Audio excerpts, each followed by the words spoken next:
गए हैं, लेकिन अभी तक झारखंड के मुद्दा में एक्चुअल में जो सोच के झारखंड अलग हुआ था उन सभी मुद्दे पे कोई भी पार्टी बात नहीं कर रही है। यहाँ के युवा बेरोजगार हैं, कई सारी ऐसी योजनाएं हैं जो धरातल पे नहीं है और बहुत सारी ऐसी योजनाएं हैं जो धरातल पे तो है लेकिन कई महीनों से कई सालों से उसका जो पेंशन की बात करें तो वो भी पेंडिंग पड़ा हुआ है।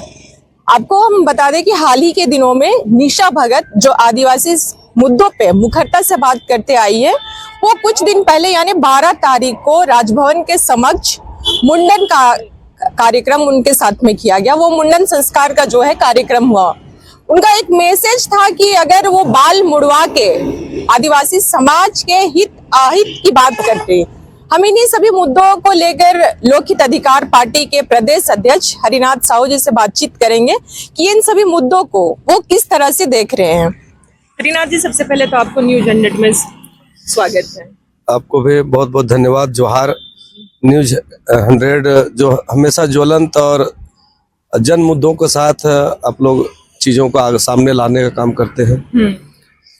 अभी झारखंड में देखा जाए तो विकास के नाम पे कोई बात नहीं कर रहा है। सभी पार्टियां एक दूसरे के ऊपर में टीका टिप्पणी कर रही है। इसी बीच में एक बड़ा चीज उभर के आया है कि 12 तारीख को राजभवन के समक्ष निशा भगत जी अपना बाल मुड़वाकर एक संकेत प्रतीक दी है कि आदिवासियों के लिए वो हमेशा खड़ा रहेगी। इसको आप किस तरह से देख रहे हैं? सबसे पहले तो जहां तक विकास की बात है तो निश्चित रूप से मैं पहले भी और लगातार इस राज्य का जनता भी और कहा जाए तो आबो हवा जो वातावरण जो है राज्य के अंदर में वो साफ प्रतीत होती है कि पिछले 2 वर्षों से पूरी तरह से विकास ठप पड़ा है। चाहे वो ग्रामीण विकास की बात कर ले, चाहे मनरेगा योजना की बात कर ले, चाहे 15वां वित्त के माध्यम से मिलने वाली राशि जिससे पंचायत गांव का विकास होती थी, मुखिया जी के माध्यम से, पंचायत समिति के माध्यम से, जिला परिषद के माध्यम से, वो केंद्र की सरकार राजनीतिक द्वेष के कारण से, झारखंड सरकार के राजनीतिक द्वेष के कारण से पूरी तरह से फंडिंग को रोक दिया गया। अब गलतियां राज्य सरकार की भी है। राज्य सरकार की गलतियां यही है कि वो अगर समय के जो डिमांड केंद्र की सरकार कर रही है कि हमको ऑडिट रिपोर्ट दीजिए, कई विभागों में पैसा पड़ा उनको दिख रहा, तो वो लोग तो उनका एक बहाना मिल गया कि भाई पैसा तो आप खर्च नहीं कर पा रहे हैं। तो मैं कह सकता हूं कि राज्य सरकार भी विकास के मुद्दों पर बिल्कुल असंवेदनशील, बिल्कुल गंभीर नहीं है। नतीजा आम जनजीवन को इसकी खामियाजा भुगतना पड़ रहा है। ग्रामीण सड़कें जर्जर होती जा रही है, पीने का पानी के लिए लोग तरस रहे हैं। रोड गली नली के साथ साथ बहुत सारी ऐसी योजनाएं हैं, चाहे वो अबू आवास की किस्त देने की बात हो, चाहे मैया योजना में जो खोखली घोषणाओं की बात करें, तो जमीनी हकीकत और सरकार की घोषणाएं जमीन आसमान की फर्क की बात है। हकीकत में देखिएगा तो जैसे अभी बात करें तो बिजली बिल जिस तरह से त्राहिमाम है, लोग कोई सुनवाई नहीं है। मैं तो कुछ दिन पहले अभी हमारे कांके के विधायक सुरेश बैठा जी को मैं बधाई देना चाहूंगा, खिजरी के विधायक ये राजेश कच्छप जी को मैं बधाई देना चाहूंगा कि हम लोग ने जो लोकहित अधिकार पार्टी ग्रामीण विकास दल के बैनर तले पिछले लगभग 15 दिन पहले हम लोग ने एक जन आंदोलन के रूप में पावर हाउस का घेराव करने का काम किया था। बड़ी संख्या में लोगों ने अपना समस्याओं के साथ उस आंदोलन में शामिल हुए थे। उस आंदोलन में स्वयं यहाँ के विधायक सुरेश बैठा जी भी आए थे और उन्होंने संज्ञान लेकर गया था। इसी का नतीजा था कि उन्होंने अभी 3 दिन पहले विधानसभा में उन्होंने इस प्रश्नकाल में सदन में उठाए थे।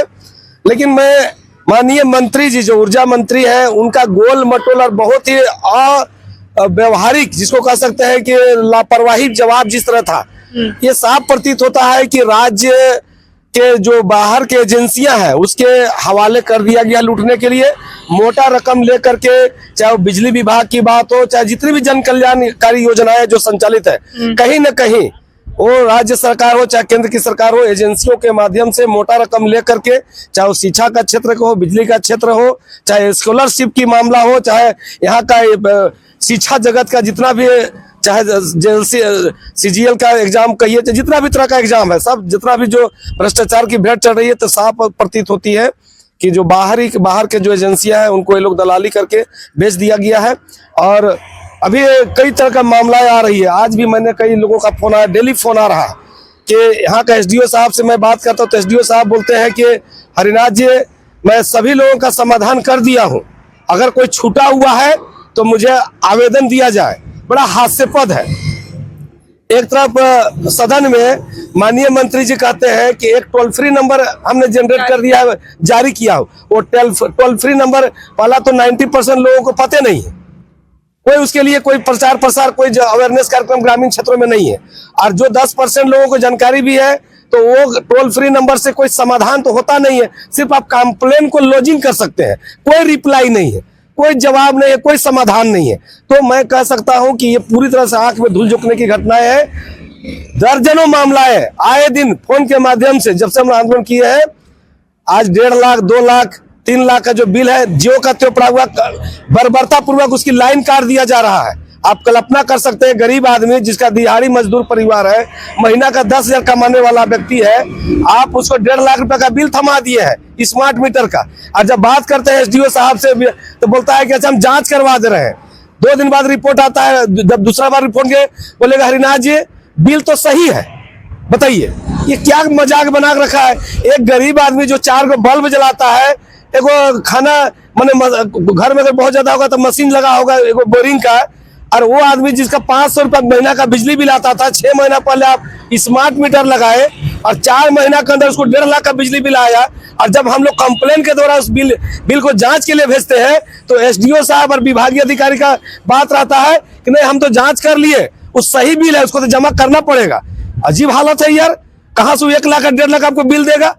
तो ये बहुत भद्दा मजाक गरीबों के साथ हो रही है। सरकार बिल्कुल इस विषय पर असंवेदनशील दिख रहा है, कहीं उसको कोई मतलब नहीं है। वो बाहर के लुटेरा कंपनी एजेंसी से मोटा रकम करोड़ों अरबों रुपया ले चुका है, अपना तिजोरी भर लिया, अब उसको कोई मतलब नहीं है, वो लूट की छूट पूरी तरह से दे रखा है। तो ये तो एक विषय है, सबसे रिच स्टेट माना जाता है, लेकिन झारखंड में ही देखा जाए कि सबसे ज्यादा दुर्दशा यहाँ के लोगों का है।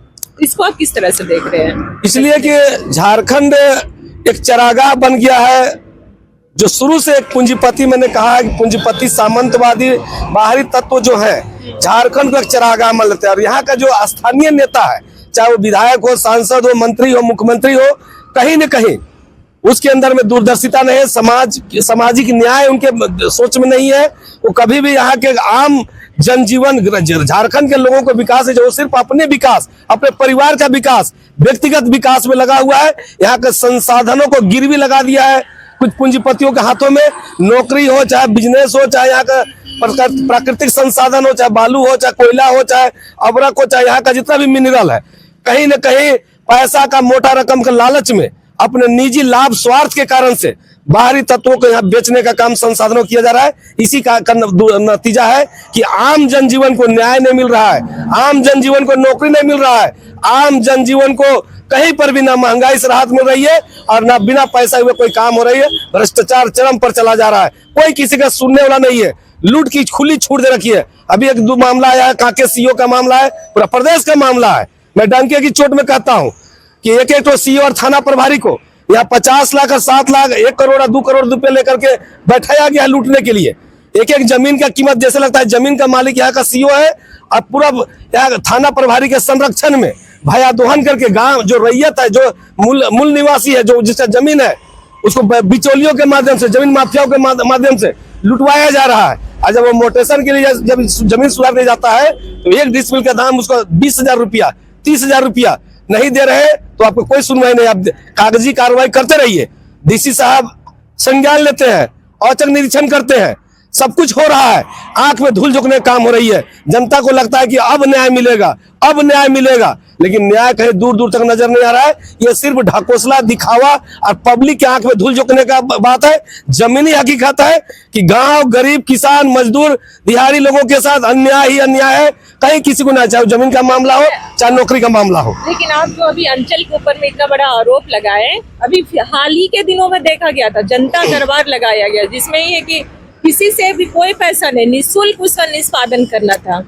मैडम आप निःशुल्क की बात कर रहे हैं, जमीनी वही तो मैं बात कर रहा हूँ कि सरकार से मैं चैलेंज करता हूँ कि आप एक बार अपने विजिलेंस के द्वारा निष्पक्ष जांच करा लीजिए। कोई भी आप चले जाइए, मैं आपको बोल रहा हूँ, माइक को छोड़ दीजिए और आप 10 डिसमिल जमीन का मोटेशन के लिए चले जाइए, या कोई जमीन का आपको जमीनी हकीकत पता चल जाएगा, उसके बाद रिपोर्टिंग करने के लिए आइएगा, तब समझ में आएगा कि सच्चाई क्या है।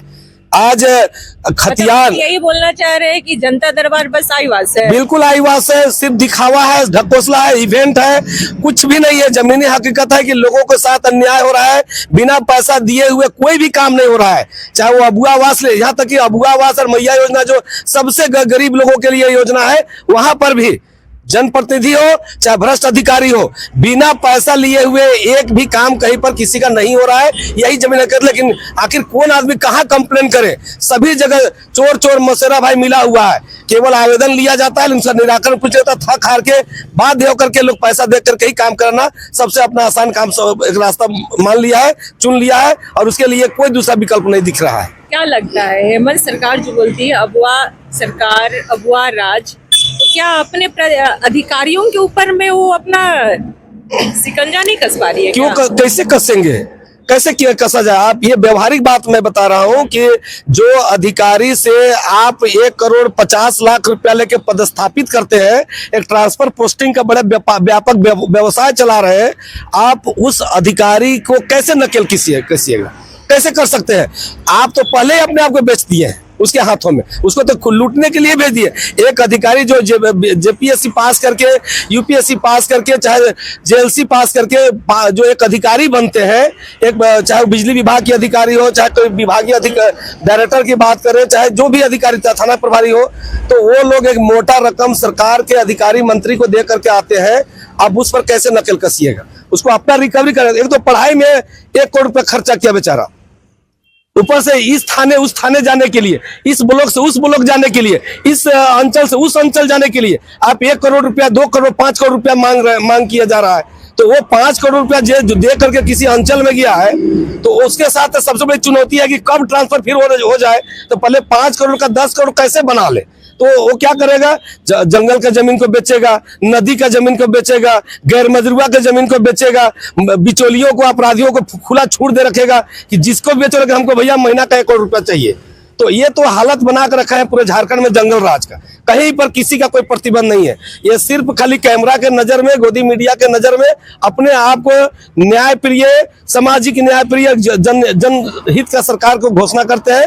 लेकिन जमीनी हकीकत है कि जब सभी अधिकारी, चाहे वो अधिकारी से तो बड़ा दोषी है मंत्री, और यहाँ का विधायक सांसद के संरक्षण में जिस तरह से अपराध और भ्रष्टाचार फल फूल रहा है, इसका अगर असली गुनहगार है तो सरकार है, और सरकार के रहने के मंत्री और विधायक जी हैं, सर मंत्री लोग हैं। एक लास्ट क्वेश्चन रहेगा मेरा आपसे। हाल ही के दिनों में 12 तारीख को निशा भगत एक मुद्दा था, डिलिस्टिंग का मुद्दा, उसको लेकर अपना बाल मुड़वाई और संकेतित एक सरकार को एक प्रमाण दी कि हाँ अगर डिलिस्टिंग नहीं होता है तो इस तरह से उसको एक संकेत दिया गया। देखिए, तो आप किस नजर से डिलिस्टिंग का जो मुद्दा है, ये कहीं न कहीं जो विषय, चाहे निशा भगत की बात करें, चाहे तथाकथित भारतीय जनता पार्टी के एजेंटों के द्वारा या उनके कार्यकर्ताओं के कह सकते के द्वारा, ये डिलिस्टिंग का जो सिर्फ क्रिश्चियन को टारगेट करके और माने इस तरह करना, ईसाई और कसाई लोग का भाषा हम देखते हैं, कई बार इस तरह सुनते हैं कि ईसाई और कसाई, तो सिर्फ ये 2 लोग को टारगेट में है कि मुसलमान और क्रिश्चियन। इस विषय पर ये लोग सिर्फ एक सेंटिमेंट करने के लिए, लोगों को गुमराह करने के लिए इस तरह का समय समय पर ड्रामेबाजी, नौटंकी करते हैं। डिलिस्टिंग का व्यापक अर्थ होती है कोई भी अगर धर्म परिवर्तन किया है, अगर कोई, जैसे कई लोग बोलते हैं कि आदिवासी हिंदू नहीं है, तो अगर आप कोई हिंदू धर्म को, रीति रिवाज को अपना लिया है, हिंदू धर्म, उसका भी डिलिस्टिंग होना चाहिए। तब जाकर हम कहेंगे कि आप निष्पक्ष रूप से डिलिस्टिंग की बात करते हैं। तो सिर्फ एक टारगेट करके, सिर्फ एक माने मुसलमान और क्रिश्चियन को टारगेट करके अगर इस तरह का डिलिस्टिंग के अगर मांग कर रहे हैं, तो ये कहीं न कहीं तुष्टीकरण का विषय है।